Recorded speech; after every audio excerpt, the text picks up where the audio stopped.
Hello everyone, welcome to match preview match number 56 MI versus GT. इन दोनों के बीच में पहले भी मैच हो रखा है, वो हुआ था अहमदाबाद में। वहां पे हमें पता है कि ब्लैक्सवेल विकेट दी थी जीटी ने, जिसके चलते थोड़ा सा एमआई फंस गया था। यहां वानखेड़े में ऐसी कोई कहानी होने के कुछ चांस ही नहीं है, क्योंकि वानखेड़े में होती है हमेशा रेड सॉइल विकेट, जहां पे बाउंस अच्छा मिलता है, कैरी बढ़िया होती है और हल्की फुल्की रात में गेंद लहराती भी है, कोई थोड़ा सा मॉइस्चर पिच में जनरली होता है। अब काफी सारे अमेजिंग मैचअप्स हुए थे उस मैच में। हमने देखा था उस मैच में सिराज ने दोनों ओपनर्स को निकाला था, रोहित शर्मा को बोल्ड किया था, फिर रिकल्टन को आउट किया था, और उसके बाद प्रसिद्ध कृष्णा छा गए थे मिडिल ओवर्स में, जहां पे उन्होंने तिलक वर्मा को भी आउट किया था, स्काई को भी आउट किया था। 4 ओवर 18 रन 2 विकेट, और वहां से आईपीएल जीटी का और प्रसिद्ध कृष्णा का एक अलग लेवल पे जाना शुरू हुआ था। बल्ले से भी सबके रन आए थे, और पर वहां से एमआई एक अलग एमआई बन गई है। जीटी नो डाउट ऑलमोस्ट वैसा सा ही खेल रही है, अब टॉप नॉच क्रिकेट उनका चल रहा है। ये चैलेंज बड़ा होने वाला है, क्योंकि यहां पे शायद कुछ अनोखा कर पाए एमआई, जो अभी तक हुआ नहीं है, इसलिए चीजें इंटरेस्टिंग होंगी।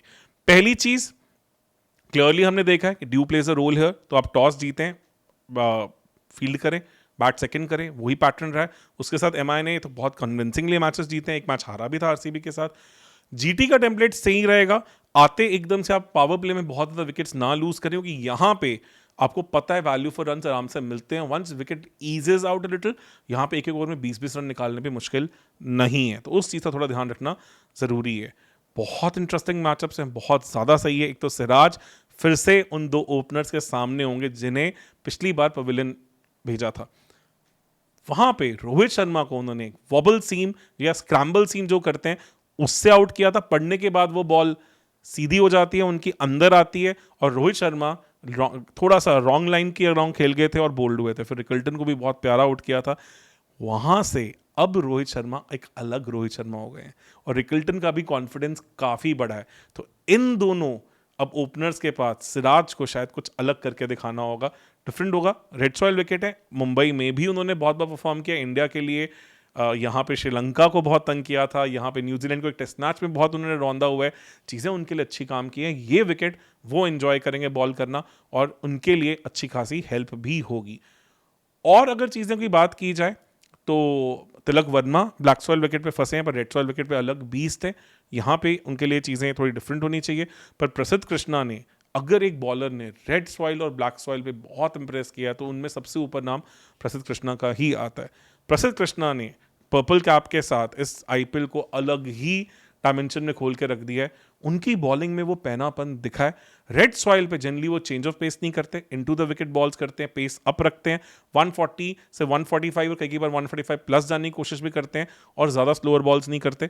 तो उसके चलते यहां पे स्काई एक बहुत इंपॉर्टेंट बैटर बन जाते हो, क्योंकि हार्ड लेंथ के ऊपर स्काई फाइनलेग से थर्ड मैन वाले रीजन्स को एक्सप्लॉइट कर सकते हैं। क्योंकि पिछली बार जब ब्लैक सॉइल पे इन दोनों का मैचअप हुआ था, वहां पे स्काई के लिए इनको मारना इतना आसान नहीं था। यहां चीजें थोड़ी डिफरेंट होने के चांसेस हैं। एक बार दोनों टीमों की प्लेइंग 11 की बात कर लेते हैं, और थोड़े से और इंपॉर्टेंट मैचअप्स की भी बात करेंगे। सैंडनर का अभी तक कोई इंजरी अपडेट नहीं आया है, तो उसके चलते मुझे लग रहा है कि शायद कॉबिन बॉश को ही मौका मिलेगा।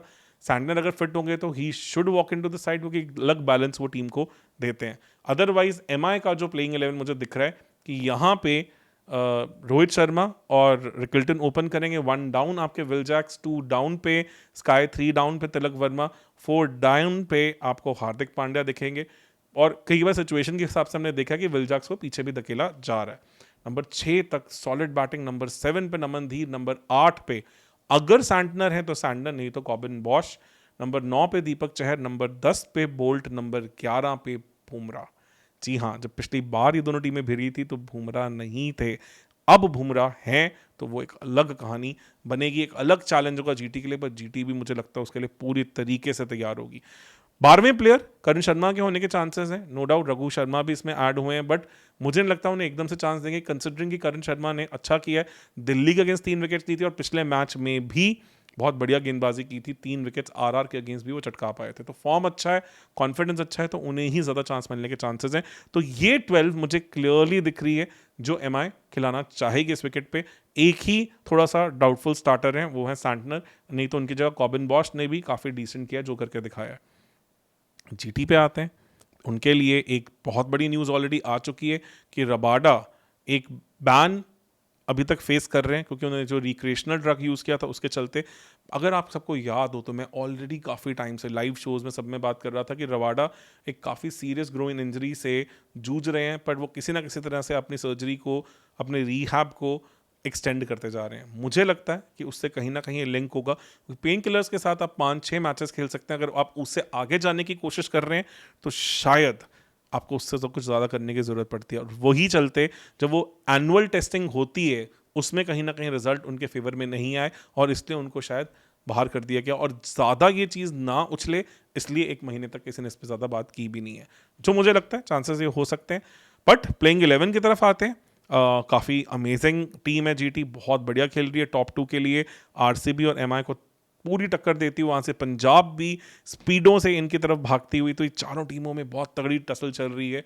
Opener Shubman Gill infinite number of innings इस आईपीएल में खेल चुके हैं, जहां पर वो सबलाइन फॉर्म में लगे हैं। अपनी स्ट्राइक रेट को उन्होंने इंप्रूव किया है, जो 130 के आसपास थे पिछले सीजन, वो 150 से ऊपर चल रही है सीजन में।